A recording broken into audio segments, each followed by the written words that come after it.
Okay, so you love movies and you love learning new things about them. Yeah. But who really has time to dig through all those long articles and reviews? I definitely don't. Yeah.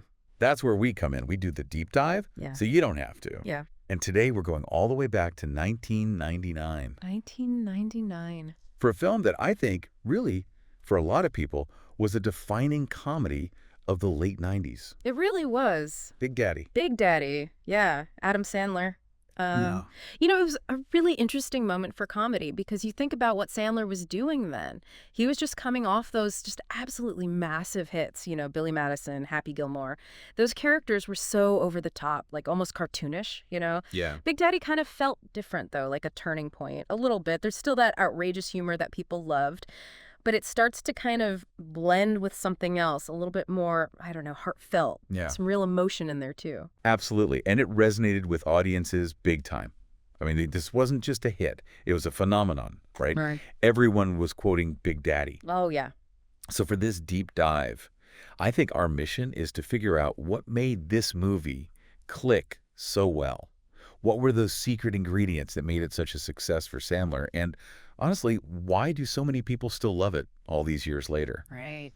And luckily, we've got this fantastic, comprehensive critique of Big Daddy, 1999, to kind of guide our deep dive. Yeah, definitely. So let's jump right in, shall we? At its heart, Big Daddy has a really simple premise. You've got Sonny Koufax. He's 32 years old.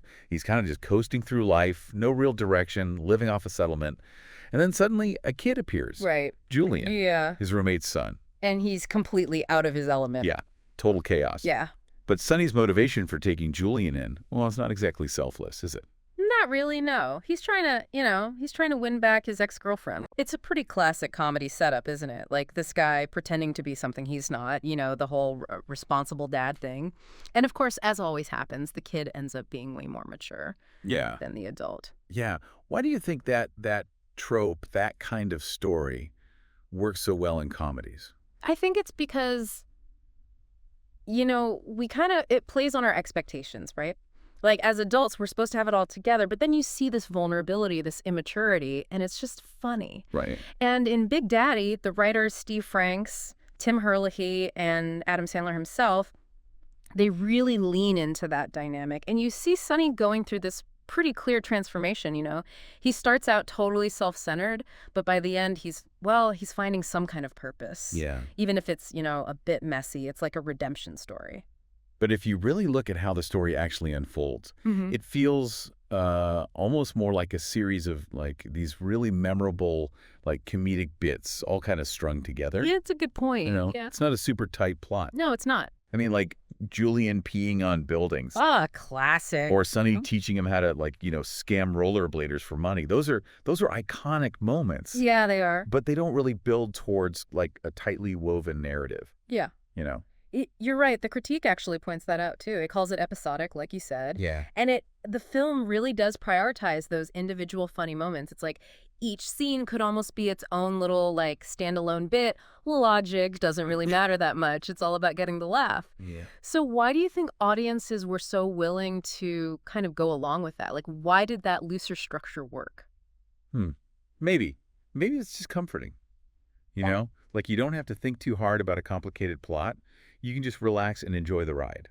You know there's going to be another laugh coming soon. Yeah. Or a sweet moment or something crazy is going to happen. Yeah. I think the critique even suggests that the predictability of it all is actually like an anchor. It lets the audience invest in the humor and those emotional beats without getting like lost in a complicated story. It makes sense. Yeah. And that brings us to, I think, the real heart of the movie. The characters, particularly Adam Sandler as Sonny. And this is where things get really interesting because this isn't the same, like, completely over-the-top Sandler we saw in, you know, Billy Madison and Happy Gilmore. Right. This is a bit more nuanced, I think. He's still flawed, absolutely. But there's a real person in there. What really stood out to you about his performance in this compared to his earlier stuff? I mean, he's still immature. Oh, yeah. He's still kind of lazy and kind of, you know, defiant in a way. But you start to see these like cracks in the facade, like these moments of genuine tenderness, especially when he's with Julian. It's a delicate balance. It is. And the critique makes this great point. Like, despite all of Sonny's bad choices, you're still rooting for him. Right. How do you think Sandler pulls that off? I think a big part of it is the connection he builds with the kids who play Julian, Cole, and Dylan Sprouse. The Sprouse twins. Yeah. Yeah. And the critique, really emphasizes how important their performance was. They're so natural. Sometimes you get child actors in comedies and it just feels forced. Right. But they brought so much authenticity and comedic timing. Yeah. You really believe in that relationship. And that makes Sonny's transformation feel believable, too. Would you agree? Absolutely. And when you think about all the challenges of working with child actors, the limited hours, the need for breaks, right, that they managed to be so consistent and so charming throughout the whole film, that's impressive. It really is. It's like their performance, it's the anchor for that central relationship, which, really is the emotional core of the whole movie. Yeah. Now, you can't talk about the characters without mentioning Joey Lauren Adams as Layla, the love interest. Right. The critique kind of points out that she serves more as a narrative device, Right. She's that voice of reason in Sonny's chaotic world. Yeah. But Adams brings real earnestness to the role, which is key for those moments where the film tries to kind of hit you with something a little more serious. What are your thoughts on her character and how she fits into the story? Yeah, I think she's a really necessary counterbalance Yeah. to Sonny's, constant craziness. Yeah. She grounds him. She does. Even if he doesn't always listen. And that earnestness, you're right, it makes it believable that someone like Lila could actually fall for a guy like Sonny. Exactly. And then there's Jon Stewart as Kevin. Honestly, it's easy to forget he's even in the movie. It's such a straight role for him, compared to like his stand-up and everything else. Yeah, much more subdued, but crucial in the story. Oh, yeah. He sets the whole thing in motion. Yeah. He's the responsible adult who accidentally throws Sonny's life into chaos. Right. And even Rob Schneider as Nonzo, the delivery guy, felt, I don't know, a little different in this one. Right. Still completely absurd. Oh, yeah, it's Rob Schneider. Of course. But like the critique mentions, he doesn't really take over the story. Yeah. He's more like a quirky little side note. Yeah. An extra layer of weirdness without derailing that core relationship. Okay, so we've talked about the characters, this episodic but feel-good story. Now, what about the overall look and feel of the movie? Like, how did the director, Dennis Dugan, shape the final product? Well, the critique describes Dugan's directing style as more functional than like super stylistic. Right. It's all about serving the script, letting those performances shine, not a lot of flashy visuals or anything like that. Do you think that was the right approach for this kind of movie? I mean, it worked, didn't it? Like, you don't need a lot of fancy camera tricks or whatever for a character-driven comedy like this. True. The focus should be on the humor and the emotional connections, and I think Dugan does a really good job of keeping a consistent tone. It's silly, but never totally over the top, and it's heartwarming without getting too sappy. You're right. The critique actually highlights how Dugan balances that tone so well. It's a fine line to walk. Yeah. You need that balance to make those kind of juvenile jokes work alongside the genuinely touching moments. Like, think about it. The scene where Sonny and Julian are having that disastrous breakfast at McDonald's. Yeah. Or when Julian, announces to the world that he wipes his own butt. Yeah. Those moments are hilarious. But then you have those scenes like when Julian says he wants to stay with Sonny or Sonny's big speech in the courtroom. Right. Those are genuinely emotional moments. And without that careful balancing act, the whole film could have easily gone off the rails. Too silly or, too saccharine. Okay, so we've talked about the characters, the story, the director. I think it's time to go a little deeper, talk about the themes that are bubbling under the surface of all the silliness. Oh, right. Beneath all the laughs, Big Daddy is actually exploring some pretty big ideas. Like, what does it really mean to be an adult? What is parental responsibility? And how has the definition of family changed, especially in the late 20th century? Yeah. Sonny's journey, it's all about him stumbling into adulthood through this totally unexpected relationship with Julian. And it kind of suggests that, maybe there's not just one right way to grow up. Sometimes it happens in the most surprising ways. And it almost feels like the movie is questioning those traditional markers of adulthood. Right. Like, Sonny doesn't magically get this high-powered job. He doesn't suddenly have a perfectly organized life, but he finds fulfillment in caring for someone else. Right. He finds a different path. Yeah. And the critique picks up on this, too. It talks about this idea of emotional growth through connection being just as important as, checking all those traditional boxes. Yeah, totally. But the critique also raises a really interesting point, and I'm curious to get your take on this. It argues that the movie sometimes undermines those themes by rewarding Sonny's irresponsible behavior. Like a lot of his bad decisions end up being funny, or they're easily excused because he's, ultimately a likable character. Even that courtroom scene, which should be a moment of real reckoning, right? Yeah. It feels almost cartoonish, like it's played for laughs, there's no real tension, no serious consequences. What do you think about that? That's a really good observation. I think you're right. It's almost like the film wants to have it both ways. It wants to show Sonny maturing, but it also doesn't want to, completely lose that comedic edge by making things too serious. Right. I mean, it definitely softens the impact of some of his earlier bad choices. Yeah. But, it's still a really funny movie. Okay, so let's talk about the humor itself. Yeah. What kind of laughs were they going for in Big Daddy? Well, it's definitely classic Sandler. You've got that mix of slapstick, physical comedy, Yeah. a good dose of absurdity. Yeah. And then, of course, there's his delivery, which is so unique. Yeah. Think about that scene at McDonald's or, Julian's proclamation about his bathroom habits. Yeah. It's definitely lowbrow humor. But it worked. It landed for a lot of people. Oh, it did. Huge audiences. And the critique also brings up something that I think is worth acknowledging. Some of the humor, it hasn't exactly aged gracefully. Yeah, some of it feels a bit dated. Yeah, like some of the jokes about gender roles or the way Sonny treats his job or his kind of casual approach to education. Yeah. When you look back at it now through a modern lens, it can feel a little uncomfortable. Yeah. Did anything specific jump out at you? I mean, it's interesting how much emphasis there is on traditional masculinity. Yeah. And Lila's role sometimes feels a little stereotypical, but Yeah. it's important to remember the context. This is a product of the late 90s. What was considered funny back then might not be funny now. That's just how comedy evolves, right? Right. Thankfully, though, the critique does point out that Big Daddy generally avoids being mean-spirited, Yeah. which I think is a big reason why people still enjoy it today. Yeah. It's not trying to be cruel. What about that whole Hooters thing? Ah, yes, the Hooters motif. It pops up in a few Sandler movies around this time. It does. Like an inside joke almost. Yeah, and the critique mentions that too. It's a little bit of a time capsule of that particular brand of comedy, Yeah. It might really resonate with some viewers, but others might be left scratching their heads. Right. It's definitely a marker of a specific cultural moment. So, looking back at Big Daddy now, Mm-hmm. what do you think its lasting impact has been? Why do people still connect with it all these years later? Well, it was a box office smash when it came out. Huge. And the critique actually argues that it's aged better than a lot of other comedies from that era. I think a big part of that is the combination of the humor and the genuine emotion. Yeah.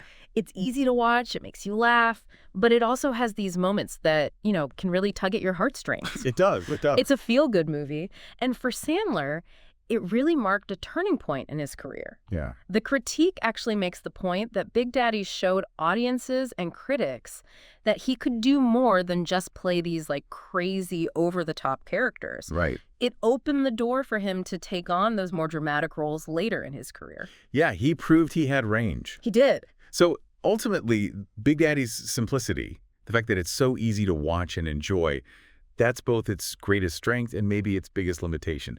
It's fun, it's feel-good, it delivers laughs consistently, but it's not trying to be this deep, challenging film, and that's okay. Right. That's part of its charm. It's what makes it so rewatchable, I think. Great. It achieves what it sets out to do. It entertains, it offers a heartwarming story, even if it's a little unconventional, and sometimes that's enough. Yeah, sometimes that's all you need. Well, that brings our deep dive into Big Daddy to a close.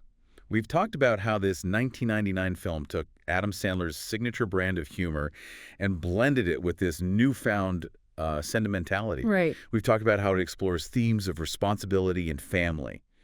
And we've seen how it played a key role in shaping Sandler's future career. And it leads to this, I think, kind of fascinating question, how often do these seemingly lighthearted comedies, these silly movies we watch for fun, how often do they actually reflect and maybe even challenge our own ideas about what it means to be an adult or what makes a family? Maybe there are other movies out there that seem simple on the surface but actually have more depth than we realize. All right, so today we're going to take a deep dive into a real comedy classic from 1999, Big Daddy.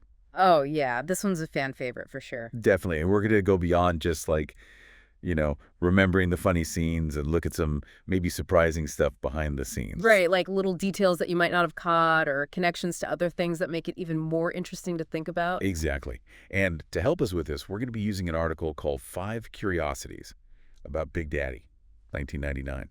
So, you ready to dive in? Yeah, let's do it. Okay, so first off, we got to talk about little Julian in the movie. Oh, yeah, such a cute kid. Right. And I think a lot of people watching would be like, wait, I know that kid from somewhere. Exactly. And it turns out that was actually Cole and Dylan Sprouse sharing the role. Wow. No wonder he looked familiar. Yeah, think about it. The Sweet Life of Zack and Cody came a few years later, but this was their first big movie. Huh. So they got their start in a Sandler comedy. It just goes to show you, even these small roles in comedies can be these like huge stepping stones for actors. You never know where someone's going to end up.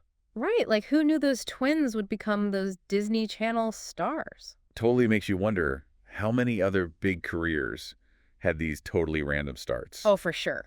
Tons, I bet. So speaking of starts, the story and screenplay for Big Daddy actually came from Steve Franks. Okay, that name might not ring a bell right away. Yeah, not like a Sandler or something. But get this, he's the guy behind Psych. Wait, seriously, the TV show. Yep, that's him created the whole thing. That's wild. I never would have connected those two. See, that's what I love about these deep dives. You find these links you never expected. It's like you start with his Sandler comedy and end up creating this long-running detective show. Shows you how creative paths can go in any direction. Totally. Okay, so another thing about Sandler movies, you always see a lot of the same faces. Oh, yeah, for sure. He's got his crew. And Big Daddy's no different. Like Rob Schneider's in it, Alan Covert. They're all part of his real-life friend group and that Happy Madison production company. It's like a big family affair. And you can see how that translates on screen, that kind of comfortable energy. It makes you wonder if that's part of what people love about his movies. Yeah, that familiarity, like you're hanging out with friends. Okay, so this next one, I think a lot of people can relate to the whole missing McDonald's breakfast thing. Oh, yeah, Sonny's freaking out about it in that one scene. Like totally devastated. And it turns out that wasn't just some random joke in the script. Really, yeah. Yeah, it was playing on this real frustration that people had with McDonald's breakfast hours. I mean, who hasn't been there rushing to get those McGriddles? Exactly. And you know what's crazy? It even got mentioned later when McDonald's started extending their breakfast hours at some places. No way. So Big Daddy actually had an impact on breakfast. It's like a silly movie moment reflecting this real desire everyone had. I love that. And last but not least, we got to talk about the casting. Oh, yeah, this is a good one. So apparently Bill Murray was considered for the role of Kevin Julian's dad.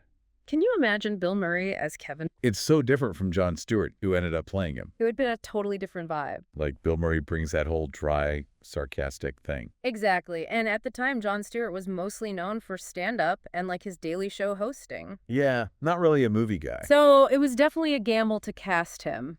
But hey, work out. Sometimes those unexpected choices turn out to be the best ones. Totally. All right, so let's do a quick recap for everyone, just so we're all on the same page.